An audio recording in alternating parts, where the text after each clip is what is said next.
Hello friends! Welcome to Wowza Wednesday! Kenzie King here, coming from you from snowy Idaho today. I hope everyone's doing great. So tomorrow is Valentine's Day, and you may be like me, a bit unprepared. But even if you are prepared, I've got something to show you that you can make. And this doesn't have to be for Valentine's Day. This can just be if you're feeling crafty but you're not super clever or crafty. You can easily do this. So thanks for being here.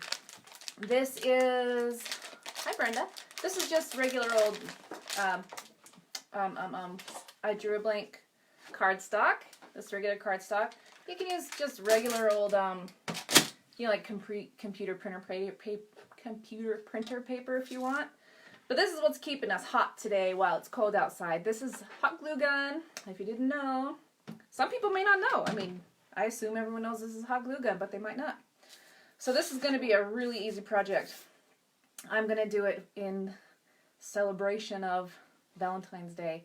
So all I'm going to do here is, and I hope this doesn't stick too much, but we're going to give it a try. I'm just going to write something out in hot glue, okay?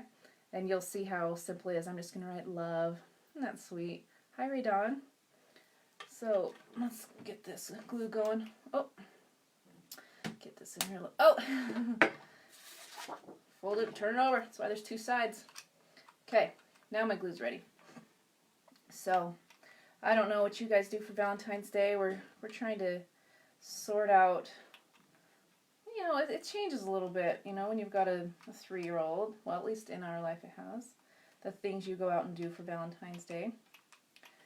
Now, this glue is not being cooperative, but you can use your imagination pretending that I have good penmanship with a hot glue gun. But you can get the idea of, you know, the gist of what I'm trying to accomplish here. I've seen some really clever designs with this hot glue technique. And I don't know, my glue gun's got something going on, but it's not working just right. But there we go. Okay, I got love on the paper. So all you need is love. Boop, ba doo boo. So, man, I don't know what's going on. I'm just going to have to push it through the back like this. And I'm doing a little heart because we all know that hearts signify love. There we go. Now I'm going to let my hot glue do its thing and cool down for a second.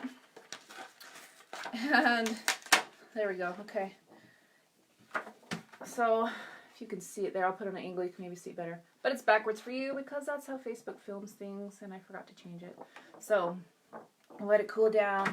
Now in the meantime, I've got a spray bottle here, just old crummy spray bottle, and I put some paint like this inside it, this Toll paint. And just shake it up. You don't need very much water. I put way too much water, so I had to put a ton of paint. I should have dumped some of the water out. But what we're going to do, and if you don't have a spray bottle, totally fine, just paintbrush and the paint works just the same. So I'm waiting for that to dry, or to cool down, excuse me, which it just about is. And I may, okay, yeah, that's going to be great. You might want to choose, you could even do this with like a, well, you can use any kind of paper. You can use an old cardboard box, for crying out loud. You can use whatever you want.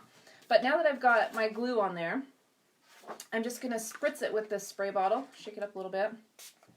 And I can bet you know where I'm headed with this. Okay? So now we got it spritzed.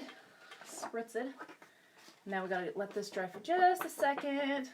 And while we do this, I got to tell you guys, I think a lot of you saw my post about that Bohemian Rhapsody movie. I'll tell you what, that was an awesome movie. I loved it. I loved it. I think, I'm not typically one to buy movies or have them like hanging around my house, but I might actually purchase that one. That was a good movie. That was great music, great story. It just, man, it was good. If you haven't seen it, I recommend it, even if you don't like Queen. Or if you don't like music, for that matter. It was a great movie. Okay. So we're drying out here. Now, what are you guys doing for Valentine's? Do you go out to dinner? Do you cook a nice dinner at home? Do you hang out in your pajamas all day? What is it you do? My husband has to work, so Xander and I will be home. And I'll work too until he comes home. Okay, so that's more or less dry, that spritz. And you can do multicolors. You can do the Jackson Pollock method, just flicking paint on there. I mean, there's no rules. Just do something that you think is going to be fun. So then, see, we've got our glue, and then we just have to carefully pull it off of the paper. And this isn't coming off as good as I had hoped, but that's okay because it doesn't have to be perfect, right? There's no perfection needed here or in anything in life, really. You know, I think a lot of people go through life and they don't do things because they are afraid to look silly, or they're afraid to fail, or they're afraid that they're not going to do it as good as somebody else does it. But you know what? Nobody cares. And I promise you, those people who appear to be perfect, they're not. They're not. They got their issues too, I promise. Okay. You could see that the glue's not coming off that great. I'm not going to lie. It's not coming off how I wanted. But that's okay because I'm going to keep going. You know what this would actually work a lot better on is maybe like a wooden board or something. Something that it's not going to peel, you know, kind of rip the paper as it comes off. I should have thought that out a little bit better. However, you could see my attempt at this and what it accomplishes. You know, you can paint it solid, and so that the part that you pull off of the glue is a little more pronounced. You could do that. There's a lot of things you can do, but this is just a basis and an idea. But as I was saying with the perfection, I mean, perfection is boring. It's boring. I had somebody tell me they were shocked that I would cut my own hair, and I was like, this haircut, this haircut doesn't necessarily need perfection. I mean, you know, it's not meant to be perfect. And that's why I love it. That's why I keep this haircut, because it's easy and I can be as messy as I want and it still is my haircut and it works for me.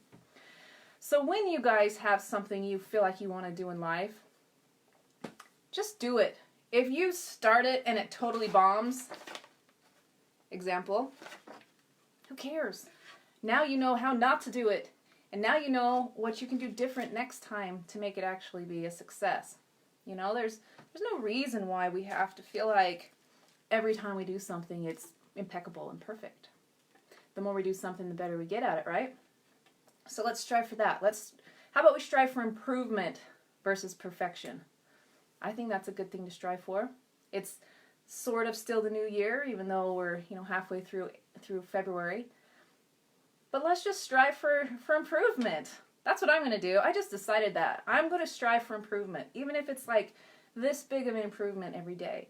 And that makes me think of a book that I really love. It's called The Slight Edge. If you guys haven't read that, very good book in helping your mindset with knowing that if you just do little tiny things every day, you know, in a week, in a month, in a year, you're going to see huge improvements by those tiny little steps. So hopefully where you are, you're keeping warm, even though here it's a super cold day. It snowed all day long. But just keep being amazing people. Be there for other people. Let other people know that you care. You know, I went to my niece, she's going on a mission for our church, and she gave her talk at church on Sunday for her farewell speech. And she mentioned that she went through a phase in her life where she felt like nobody loved her and nobody cared about her. And I was like, excuse me, I've loved you all along. But people may not know that you do love them, and they just might be in a weird funk and a place where they need you to actually tell them. You know, we've got to be careful with our assumptions and what we think people know or think that we think of them. You know, I mean, my niece, I love her dearly. She's an amazing woman, and I've never not loved her. And so for her to say that in her talk, it was like, oh, I need to be more vocal. I need to be more out there with my feelings towards people. You know, if we love somebody, let's tell them. You know, let's help them, you know, through their potentially bad day. So I just had a lot of feels going on lately, you guys. I got a lot of feelings going on lately. But I'm glad that I can share them with you guys through this kind of outlet. I know, you know, we're not sitting in each other's living room, but I'm glad that I could be wherever you are at this moment. So I appreciate you joining in. And I'm going to redo this. So reach out to me if you have, I mean, if you're a crafty person, let's figure out how this could be better. Because this was not the outcome I wanted. But I know I can get a better outcome next time. So I'm going to redo this, and if you want to know how I did it and how I made it work better, just send me a message, and we'll make sure that you know you can learn from my mistakes. All right, you guys, happy Wednesday, keep being great. Enjoy your Valentine's Day tomorrow. I'll be honest, it's not my most favorite holiday of the year, but it is great to celebrate love, and that is for sure, for sure. So enjoy your day tomorrow, and I'll see you guys back on Friday for some fun facts. I've been gathering them up, and I'll share with those with you on Fun Fact Friday. So thanks for being here. I can't see the comments because the light is shining really bright in my eyes, but I'll go back and address all of you guys when I'm done. All right, you guys have a wonderful evening, and I'll talk to you again soon. Good night.